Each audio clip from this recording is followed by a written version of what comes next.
এতদিন কোথায় ছিলা তুমি? তোমাকে আমি পাগলের মতো খুঁজছি এই কয়দিন। তুমি আমাকে পাগলের মতো কেন খুঁজছিলে? আছে কিছু কারণ। আরে কি কারণ বলবা তো বাবা।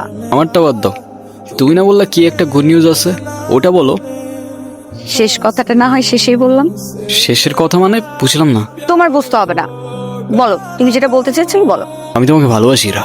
ভালোবাসি মানে? সেই ছন্ন ছাড়া হিমু আজকের হিমুতে পরিবর্তন হয়েছে শুধুমাত্র তোমাকে ভালোবাসে বলে। হিমুর জীবনে ইরা না আসলে এই জীবন কখনো পসিবলই হইতো না। আমি আর পারতেছি না ইরা, আমাকে ভুল বুঝো না তুমি। I love you Ira. আমি তোমাকে আমার ফ্রেন্ড ছাড়া কখনোই কিছু ভাবিনি। আরে আমরা একসাথে ঘুরতাম, আড্ডা দিতাম, আমরা অনেক বেশি ফ্রি ছিলাম। দেখো এটা না যে আমি তোমাকে ভালোবাসতাম, রাইট?